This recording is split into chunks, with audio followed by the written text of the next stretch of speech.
everyone. Thank you for joining me. My name is Nicole Garceau, and on this segment of co-creating today, we'll be talking about how Uranus and Taurus can look like. And stay till the end. We'll have a slideshow of exactly what this video will be about. Photos constituting the floods that have occurred during the eclipse season with the full moon lunar eclipse in Taurus.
So as you can see, I left off with the map of the road closures that's occurring in British Columbia as a result of this extensive flooding that damaged so many roadways.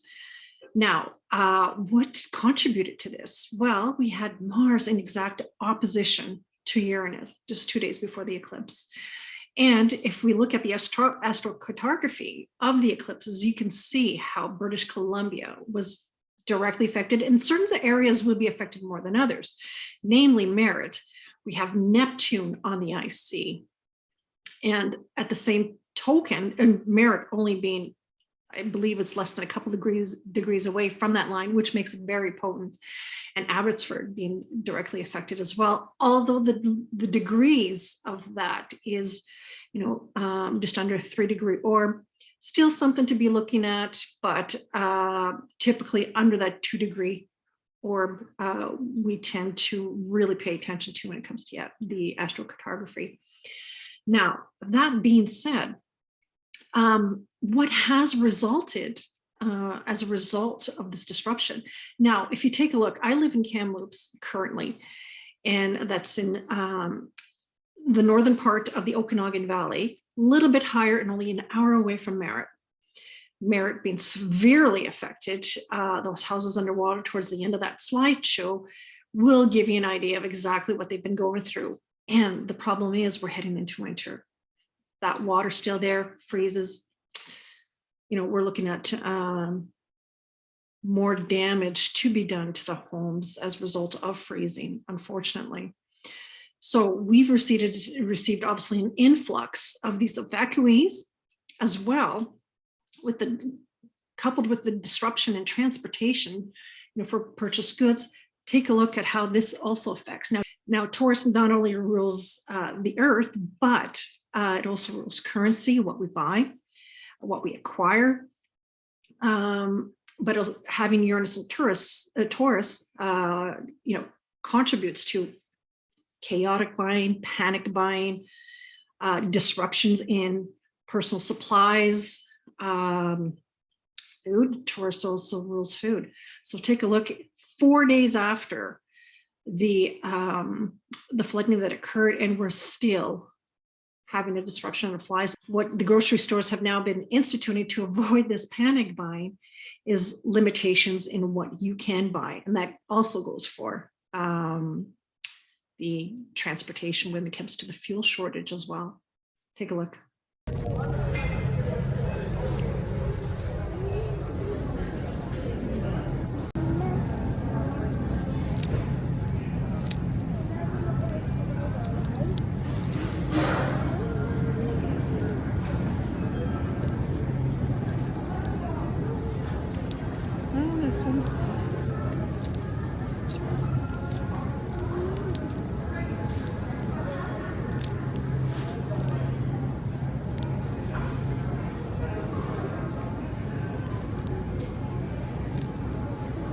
Tu les carottes?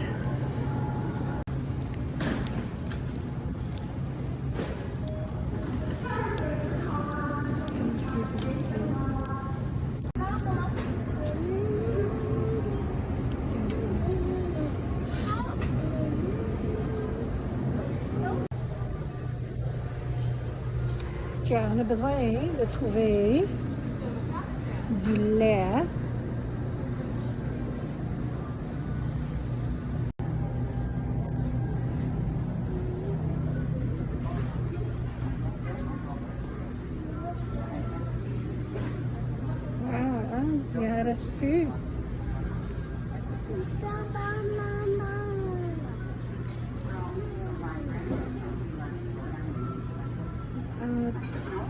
Il en reste rien.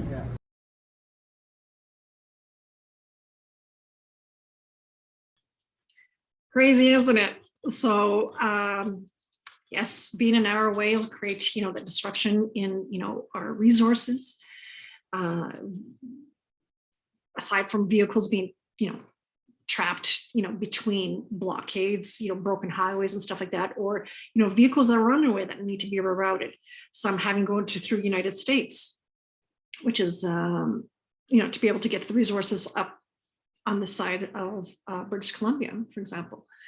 Now, another thing that's being done, obviously, is putting limitations on, what we can acquire, and reflective of that Saturn-Uranus square, putting limitations on that panic buying. Well, aside from that, when it comes to resources, gas limitations as well. Now, Uranus and Taurus is all about, a shift in value systems. Uranus, will get a sudden awakening to what's valuable, what's more important. And, in the wake of these floods, you have people, and, it was great to see these clips on the news that I've taken parts here and there from, is that people, just suddenly taking the day off work to help people in need, rescue people from their homes, because the flooding happened so quickly. Mars, opposite Uranus, that's an accelerant. Things happen fast with Mars. Mars is all about speed. It's all about action.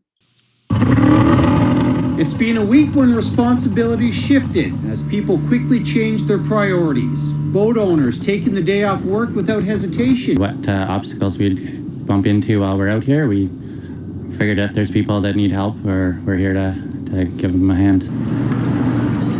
Restaurants donated meals. Wings putting aside its signature menu to make 500 sandwiches for locals in need. They are always supporting us, so I have to support them too, right? Because that's what we do, all my community does too, like especially because I run the business here, so I have to help them out too. Winter just getting all hooked up here. And thanks to fast action and a heroic and first of its kind effort in BC to airlift a horse to safety, the animals were not left behind. These animals wouldn't have lasted, and they would have had a slow, painful death if they had to sit there for the winter. So I decided that it had to get done, and we might as well tackle it.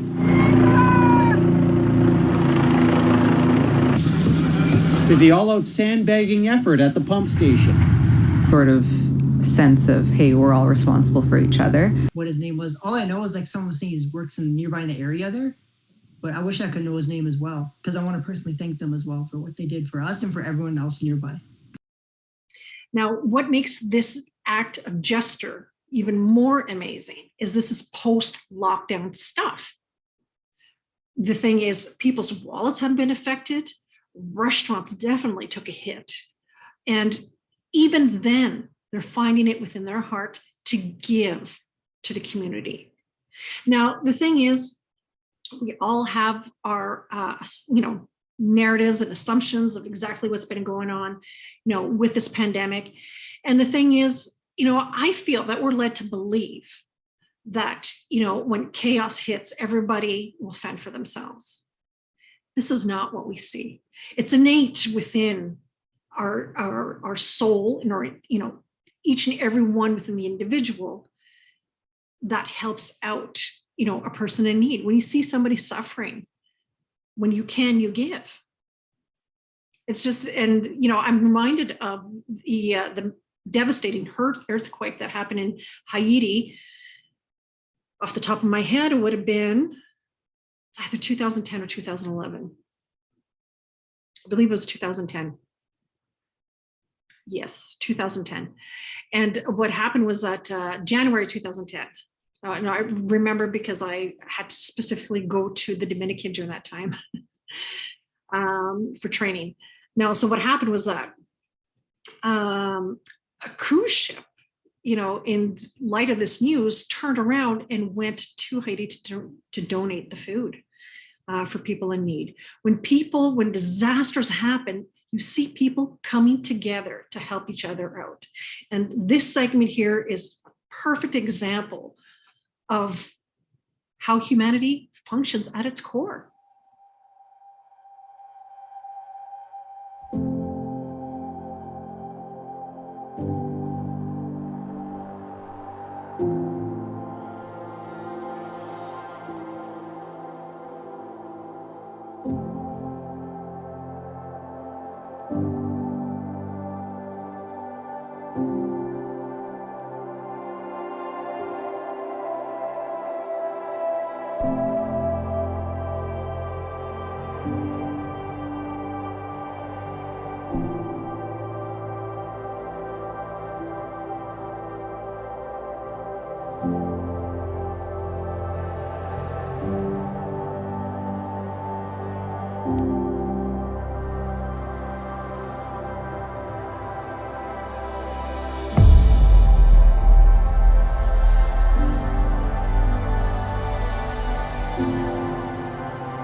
Someone said you're probably dehydrated, buddy.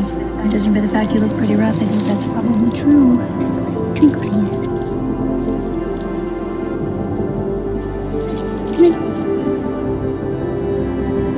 Would you believe it? I found a tiny tomato, just your size, and some grapes. If you want. Also, somebody said you're probably a lady, and also that you're looking pretty elderly. I think that's about all I can do for you, little friend. Maybe a biodegradable one too. Okay, we'll come check on you tonight. Get some rest. So these are just beautiful examples how humanity innately comes together. And what's, like I've said in a previous video, what's been increasingly alarming is the polarization that's been fueled by narratives that has been going on, which is highly concerning and insanely dangerous, for us as a species for survival. Divisions, like I was mentioning before, of race, country, religion, vaccinations now. And the thing with the division is that, it fuels the sense of belief that, everybody's out for themselves, and which is definitely not the case. When you unplug, go outside and see how humanity functions, people are always doing small random acts of kindness, to help a fellow person in need. And not enough of that is being broadcasted.